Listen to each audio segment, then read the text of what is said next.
In this video, part 3 of graphing rational functions, you'll learn about oblique asymptotes and holes, which are also called removable discontinuities.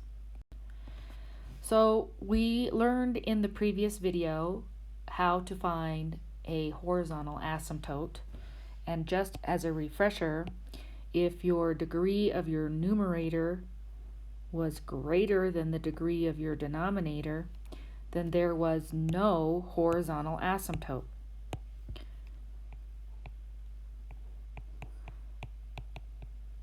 However, if the degree is only one more, like the example here, where the degree of the top is 2 and the degree of the bottom is 1, in other words, if we have the numerator, the degree of the numerator is the degree of the denominator plus 1, then we're going to have an oblique asymptote. So when we find this, what we have to actually do is perform the division. So I'm going to use synthetic division. Since I'm dividing by x minus 3, I'm going to put a positive 3 here. We've got 1x squared, 0x minus 4. And when I perform my synthetic division, I bring my 1 down, 3, add, multiply, get 9, add, get 5.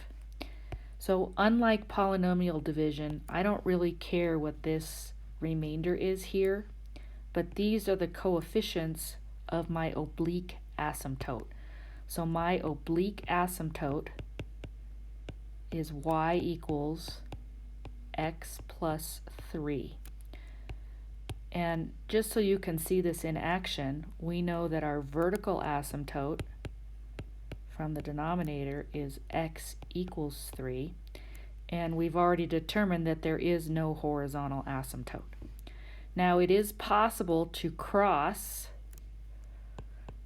the oblique asymptote in the same way it crosses the horizontal asymptote. And we answer that question in the same way we answered it for horizontal asymptotes. So we're going to set our function equal to our oblique asymptote, which was x plus 3. So in this case, we get x squared minus 9 by cross multiplying equals x squared minus 4, and then I get negative 9 equals negative 4. So the answer here is no, it does not cross. We might also want to know our y-intercepts. Those come from letting x equal 0, so that will be 4/3. So it'll be 0 4/3 as the ordered pair. And our x-intercepts come from the numerator, and if I set that equal to 0, I get plus or minus 2. So let's put that together in a little graph here. 1, 2, 3, 4, 5, 1, 2. So let's draw our vertical asymptote, x equals 3, with this red dashed line. And then let's graph the line y equals x plus 3. So that would be up 1 over 1, or alternately down 1, back 1. And this one would look like this. Kind of going into my picture here. We know that we have a y-intercept of 0 4/3 and x-intercepts of 2 and minus 2. So this piece of the graph is going to look something like this. And to the right of the vertical asymptote, because I don't have any more x-intercepts here, we know that this piece up here is going to be sandwiched in this little piece. So I know our graph kind of overlapped here, but that's what it would look like. So let's do this again. And in this example, it will cross the oblique asymptote. So let's again find our vertical asymptotes. So we would set the denominator equal to 0. And x squared is never going to equal -1, so we don't have any vertical asymptotes.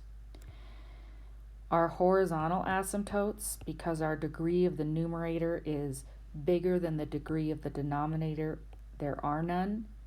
However, we do have oblique asymptotes because it's exactly degree 1 more. So we'll do this, in this particular case, we can't do synthetic division because we're not dividing by an x plus 1, it's an x squared. So we're going to do our long division over here. And we're going to have a lot of zeros in this situation because we don't have a lot of terms. So we've got 2x cubed, 0x squared, plus 0x plus 0. And we're going to divide by x squared plus 0x plus 1. So if you need a refresher, there's a video on long division. But what we do is we ask ourselves, what do we have to multiply x squared by to get 2x cubed? The answer is 2x. So we'll get 2x cubed plus 0x squared plus 2x. So what I'm doing there is distributing through. And then I will subtract, and when I subtract, I have to distribute the negative sign. So 2x cubed minus 2x cubed goes away, the x squares go away. We have minus 2x plus 0. And of course, this is already a lower degree than our divisor here, so we just get y equals 2x for our oblique asymptote. We'd also like to know our x-intercepts that come from the numerator equal to 0, so in this case x equals 0, and our y-intercept comes from letting x equal 0, and we'll get 0 over 1, so we also get 0, 0 for that. So what does this graph look like? Well, I was getting ready to graph this, but I never checked to see if it was going to cross my oblique asymptote. So let's do that first. And to do that, we set the function equal to the oblique asymptote. So 2x cubed over x squared plus 1 equals 2x. So we get 2x cubed equals 2x cubed plus 2x, or 0 equals 2x, so x equals 0. Well, we kind of knew that already. Let's take a look. So our oblique asymptote goes through the origin and has a slope of 2. So it's going to look something like this.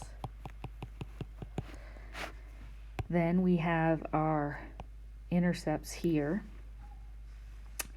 And we notice we don't have any others, so we might need a point or two. Let's find the function value at 1 and also at -1. So if we plug 1 in, we get 2 over 2, which is 1. And then if I plug in that -1, I get -2 over 1 plus 1, which is 2, and we get -1. So at 1, we're at 1, and at -1, we're at -1. And it turns out this graph looks something like this.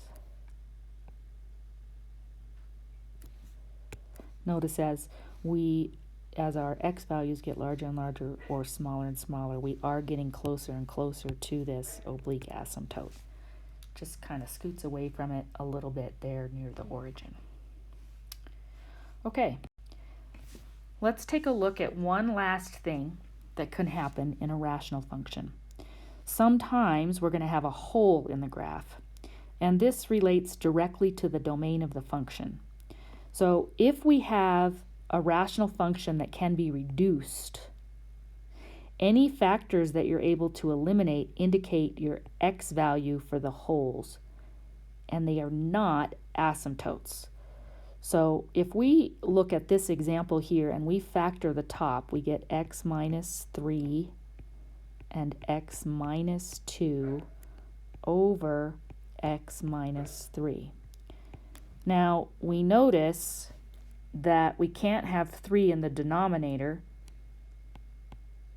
because it would make the denominator 0. Oh, I actually wrote cannot equal 0, didn't I? So it cannot equal 3. Now what happens is I'm actually able to get rid of that. So my reduced function is x minus 2, but we still have this restriction that x cannot be 3. This is where your whole is going to be. And if you plug the 3 into your reduced, because everything we do now is from the reduced function, if I plug that 3 in there, I'll get y equals 3 minus 2 or 1. So we actually get 3, 1 is our whole. So we're going to graph our function, our reduced function, which happens to just be a line, y equals x minus 2, so it's going to cross the y-axis at negative 2 and have a slope of 1. However, at 3, 1, we're going to have a whole. So this is the kind of thing that if you were graphing this on your graphing calculator, you might not see the whole. It's so pixelated that that one little pixel you're not going to be able to see. So practice finding holes in oblique asymptotes and you'll get better as you do. Thank you.